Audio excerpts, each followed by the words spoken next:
वो जो भी अर्न करेगा वो अपने आप पहुंच जाएगा। जी जी जी राइट। तो भूमि की प्रॉब्लम खत्म कर दी। वहां पर जी। जो हमने आपको बताया कि कल वृक्ष अकाउंट से पैसा आया या आपने बटन दबा दिया, तो जो है सिस्टम अपने एक्सपर्ट के पास पहुंच के आपको बेस्ट ऑफ एजुकेशन देगा। तो केवल मैन पावर क्रिएट नहीं कर रहे हैं हम, well motivated, well trained and highly जो है प्रोफिशिएंट मैन पावर को पैदा कर रहे हैं।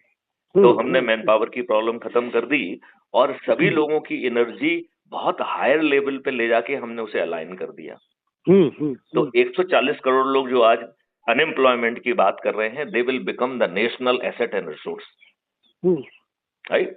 तो धन की, अब धन के बारे में बता दें कि जो भी राष्ट्रीय संपदा होगी, इनको अप्रूव करने की एक अथॉरिटी होगी। वो आज के IAS IPS जैसे दुष्ट लोगों की समिति नहीं होगी।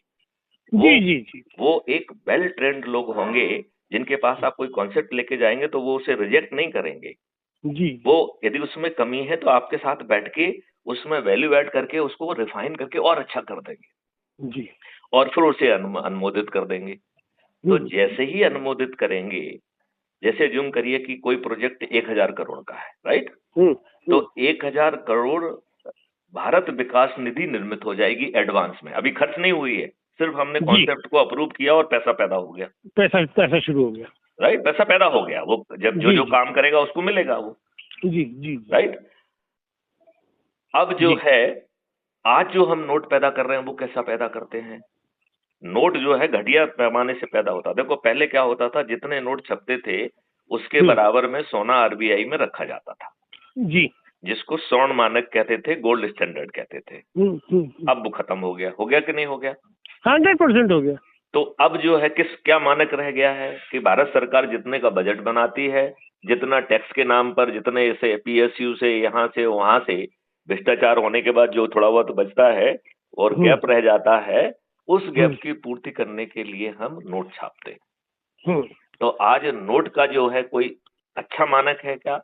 मतलब राष्ट्रीय संपदा जिसके हम इक्विवेलेंट एक कॉन्क्रीट संपदा पैदा कर रहे हैं, वो एक सुपीरियर मनी है या जो आज का नोट है वो सुपीरियर मनी है? वो जो कॉन्सेप्ट पैदा कर रहे हैं वो सुपीरियर मनी है, जो संपदा को पैदा कर रहा है। संपदा कॉन्क्रीट है, संपदा पैदा हो रही है, बरोबर है। और वो कॉन्क्रीट है, फिजिकल है, जिसे आप फील कर सकते हैं, जो आपको जो पैसा देगी, जो लोगों को एम्प्लॉयमेंट देगी, जो इस देश को समृद्ध बना देगी। जी जी जी जी। और इन द प्रोसेस जो एक्सपर्ट बनाने के लिए जो ट्रेनिंग सेंटर्स होंगे, विश्वविद्यालय होंगे, उनका क्या होगा? जो आपको जो है 5 मौलिक अधिकार मिल रहे हैं, रोजगार का मौलिक अधिकार, शिक्षा का मौलिक अधिकार, कितने कितने बड़े जो है ना शिक्षा के केंद्र खुलेंगे, और वो आज की शिक्षा नहीं होगी लॉर्ड मैकाले वाली। श्याम जी, आपको मालूम है लॉर्ड मैकाले ने 1882 से लेके 1885 तक 3 साल इस देश के सभी गुरुकुलों का भ्रमण किया, और वो अकेला नहीं गया था, उसके साथ उसका बॉस था जिसको बहुत कम लोग उसका नाम जानते हैं। His name was Lord Adam. तो लॉर्ड एडम और लॉर्ड मैकाले ने 3 साल भारत के हर गुरुकुल पर जो है ना अध्ययन किया, और एक 1780 पेज की रिपोर्ट ब्रिटिश पार्लियामेंट में पेश की। 1780 पेज की रिपोर्ट, उसमें बहस हुई कई दिनों, मेरे से 5 दिन से ज्यादा बहस हुई, और उसमें ये निर्णय लिया कि यदि हमें भारत में लंबे समय तक जो है ना राज करना है तो इनका जो शिक्षा है उसको तोड़ना पड़ेगा। क्या आपको नहीं लगता है कि हमारी सरकार को वो जो है रिपोर्ट जो कि ब्रिटिश पार्लियामेंट की वो है, वहां से उसकी कॉपी ला के छाप के हमें हर किसी को मालूम होना चाहिए। आपको मालूम पड़ेगा ना कि आपकी शिक्षा व्यवस्था किस स्तर पे थी। जी जी जी जी। जब आपकी साउथ में लिटरेसी 97 से 99% थी और नॉर्थ में इट वाज 80 to 87%, उस समय इंग्लैंड की लिटरेसी 17% थी, और ये उसी रिपोर्ट में लिखा हुआ है, उसी डेलिब्रेशन में लिखा हुआ है। जब आपके 18 महाविद्यालयों में आपके विश्वविद्यालय थे, वहां पर जो नालंदा और तक्षशिला जैसे विश्वविद्यालय, उस समय जो है इंग्लैंड के और UK के जो विद्यालय थे वो केवल संडे को चलते थे और घरों के गैराज में चलते थे जी, और वहां केवल बाइबल पढ़ाई जाती थी। आपको नहीं लगता है कि इसके आधार पर हमें सेमिनार्स करना चाहिए? अब मैं एक बात और कहता हूँ, हवाई जहाज का निर्माण, हवाई जहाज का आविष्कार किसने किया? वैसे तो अंग्रेजी बोलते हैं, पर अपने वेदों के हिसाब से तो अपन ने किया। नहीं, देखो, वेदों को अकेला कहोगे तो कोई नहीं मानेगा। मैं इसको कहता हूँ भारती ने किया है, और इसको राइट ब्रदर ने 1903 को में जो है ना, जिस हवाई जहाज का निर्माण किया था, जो केवल 120 फीट जाके नीचे गिर के टूट गया था, उसके 8 वर्ष पहले 1885 में जुहू चौपाटी में शिव कुमार दलपते ने हवाई जहाज बनाया था, जो लिक्विड पारा के कॉन्सेप्ट पे चलता था, जो कि 1500 फुट ऊंची ऊंचाई पे गया था, 18 मिनट जो है हवा में रहा था और फिर सुरक्षित नीचे उतरा था। हालांकि उसके एक बार पहले वो क्रैश भी हो चुका था, लेकिन जो दूसरा सफल परीक्षण हुआ उसमें वो 18 मिनट तक ऊपर रहा और सुरक्षित नीचे उतरा। और इसको बनाने में उनका एक मेंटर थे, मिस्टर शास्त्री, वो उनका नाम भूल रहा हूं मैं, मिस्टर शास्त्री है।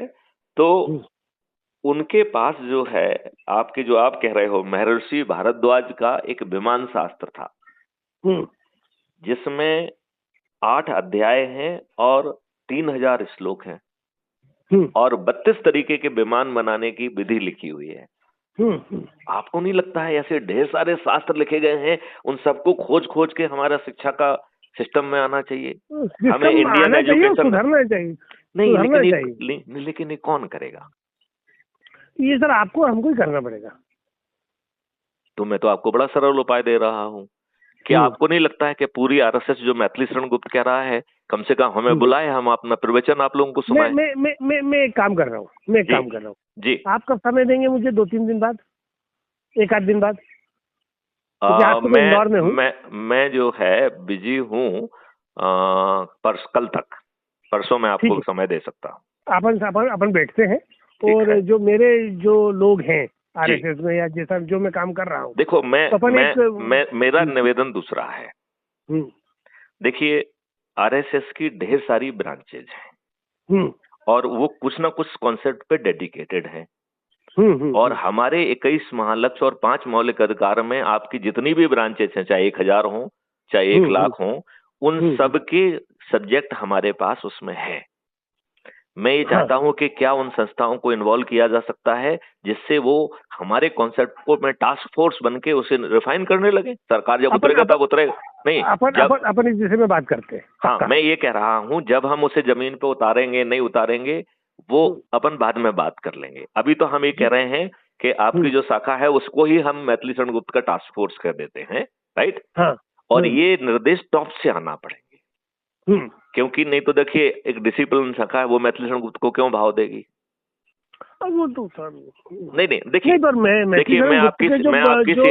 मैं आपकी सीमाएं जानता हूं। मैं ये चाहता हूं, क्या ये कॉन्सेप्ट और ये बातचीत अपन करके ये तय करें, जरूरत पड़े तो हम नागपुर चले, मोहन भागवत जी से मिलें, क्या दिक्कत है?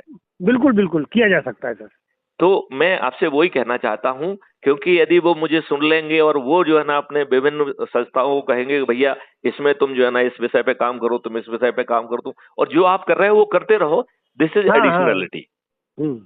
क्योंकि हम क्या कह रहे हैं कि आप अच्छे भारत का संकल्प लो, और 4 सरल उपाय के तहत हम जो है ना लोगों को जोड़ देंगे। देखिए, आज की राजनीतिक दुष्ट व्यवस्था इतनी दुष्ट हो चुकी है, इसमें किसी भी राजनीतिक पार्टी, भाजपा को भी उससे पृथक नहीं है। क्यों? क्योंकि आज की दुष्ट राजनीति में वो सर्वाइव ही नहीं करेगी यदि उससे हटके चलेगी तो, ठीक है ना? आज ये बताओ, क्या आज की राजनीति ने हमको अच्छे राजनेता दिए हैं क्या? छोड़ दो अच्छा भारत को, अरे एक से एक बड़े चोर है साले। हाँ श्याम जी, मेरा इसमें दूसरी बात कहना है। मेरा ये कहना है कि आज इर्रिस्पेक्टिव ऑफ द पार्टी, सभी पार्टियां जाति के आधार पर, धर्म के आधार पर, संप्रदाय के आधार पर और संकीर्ण राजनीतिक कंसिडरेशन के आधार पर प्रतिनिधियों को चुनती है। आप इस बात से सहमत हैं? 100%। चलिए, इसके बाद हमारे बहुत सारे पत्रकार और आप लोग पार्टी वाले लोग भी अंदर बैठ के चर्चा करते हैं विनेबिलिटी, जो कंसिडरेशन में लोग आ रहे हैं, इनमें से विनेबल कौन है? जो विनेबल होगा उसे टिकट देंगे। और विनेबिलिटी में क्या देखते हैं कि दुष्ट है तो विनेबल है, शरीफ आदमी तो कुछ कर ही नहीं सकता है, राइट? ना ना ना ना। तो शरीफ आदमी कुछ कर नहीं सकता है तो भैया दुष्ट को चुनो। फिर दूसरा कंसिडरेशन क्या है? अपराधी है, बाहुबली है, गुंडा है, मवाली है, तो ये लोगों को डरा धमका के अपने हथकंडे अपना कर कैसे न कैसे जीत जाएगा। तो गुंडा, अपराधी, मवाली, बाहुबली, ये सब जो है विनेबल है। फिर तीसरा जो कोई धनबली है तो वो विनेबल है। तो हाँ, अब इस धनबली